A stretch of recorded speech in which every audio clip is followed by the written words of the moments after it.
I'm sorry. I'm sorry. Sissy Sue. And I'm Sissy Bob. I'm sorry, folks. I'm sorry. Hi, I'm Sissy Sue. And I'm Sissy Bob. We're the Hillbilly Prepper Gals. All day long. Oh, no, we didn't have that on tape. I'll tell you. It's not tape anymore. That's like 1980s. Showing your age, Sissy. Camera.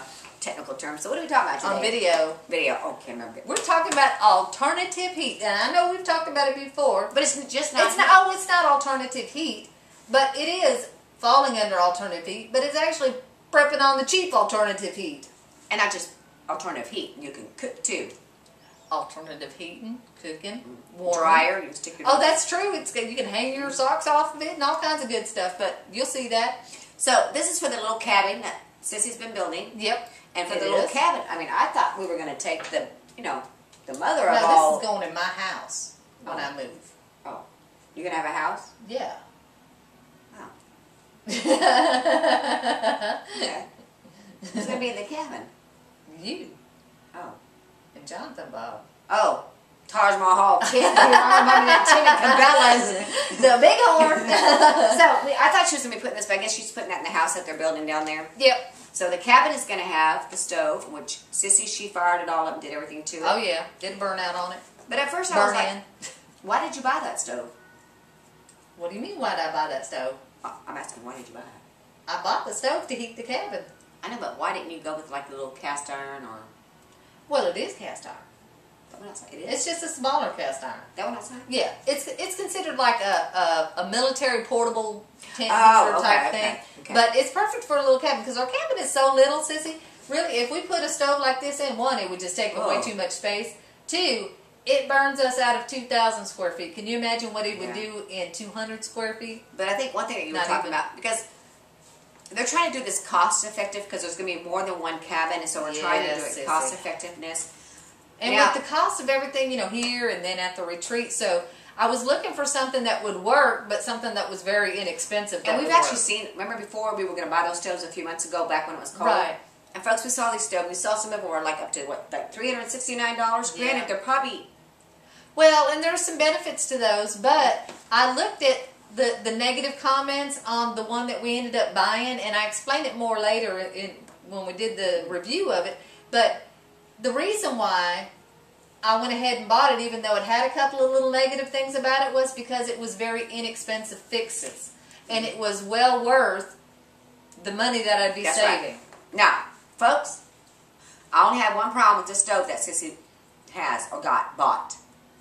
Go ahead and tell him, Sissy. She couldn't figure out where the on button was. She said, where's the on button?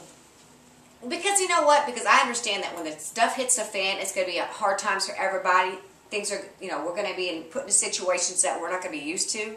But I would still like to have a little bit of comforts, like just turn a knob and a stove comes on. Yes, but you know what, Sissy? You know what I was thinking? The one thing that we're going to have more than enough of. Firewood. Is firewood, exactly, Sissy. And toilet paper. Maybe. And weenies. Yes. Absolutely. Yes. So firewood and weenies will have enough. Hey, and that little stove too, that's nice. You fired it, you put some like roasted little weenies over it. Yes, you sure can. You can put baked potatoes in there too. Really? In foil in those little tubes on the side. That's what they're for. Oh, that's you never told me. I had the tubes. She never told me what the tubes are for, so I didn't know. Oh no, the tubes. That's different tubes. The tube you was holding was part of the chimney pipe. I had taken it apart. Oh, to make it longer. Yes. Oh, okay. So it can go up through. So we'll just put a little bend on it and stick it out the side. I will clear the wax out of here because when you were telling me where you got it from, I didn't quite hear you. I don't know what the problem is. I was like, hello? It was made by TMS. It's like not a name brand or nothing. Okay. Like I said, it's really inexpensive. And I ordered it off of Amazon. Lock, stock, and barrel shipped to my door. It was $89. Wow, that's not bad at all. No. Now, folks, there's going to be a lot of people out there that are going to have their comments. Well, you can make it. Yes, you could. But sometimes you have to take your labor. I can't, because I don't weld.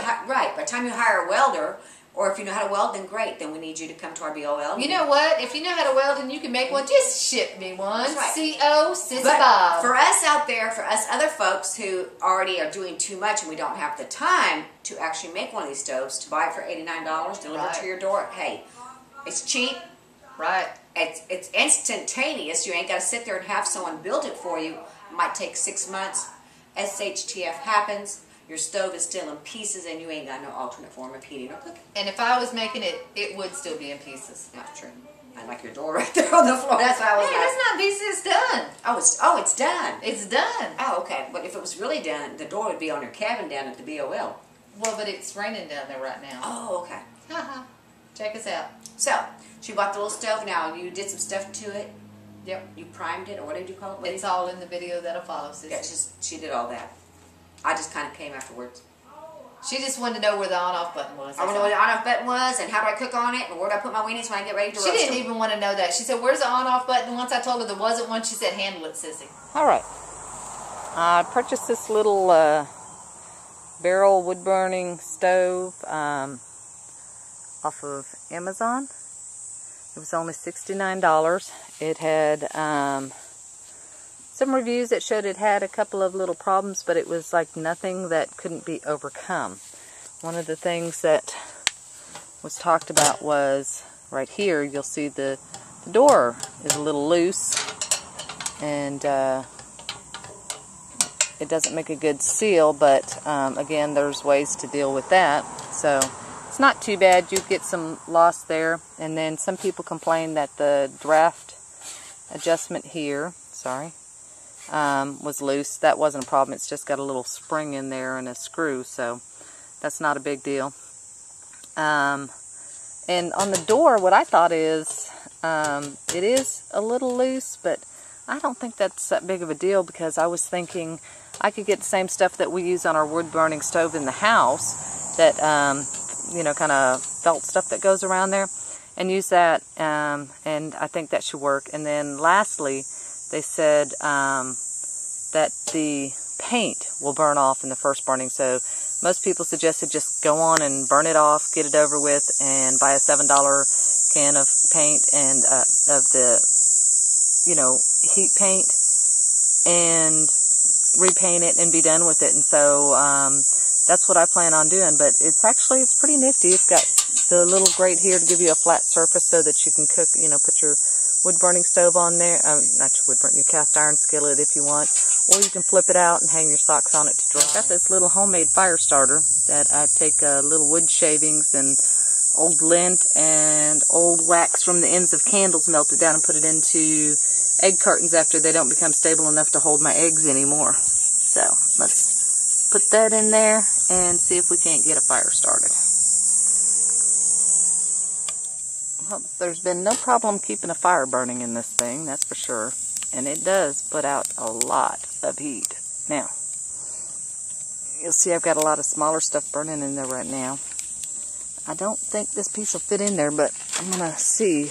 Well, yeah, actually, so let me take it out. I got on fire gloves here, so you get an idea. But that's about the length of a piece that you could put in there. So it's not all that bad, really. And it's smoldering, so I'm going to stick it back in there. Yeah, you can already see the fumes coming off of it. I don't know if you could see them in the video, but you can definitely see fumes coming off of the paint there. And you can definitely smell the fumes. So, yeah, we're going to burn that out real quick. We don't want that happening in the cabin.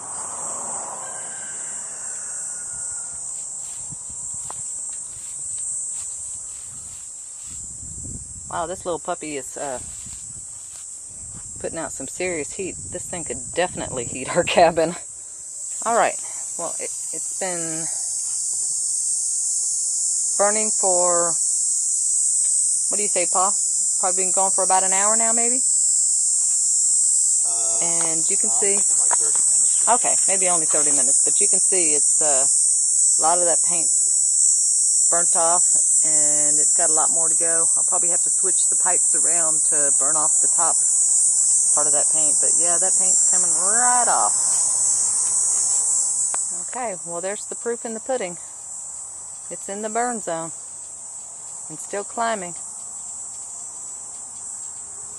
don't know if you can see that.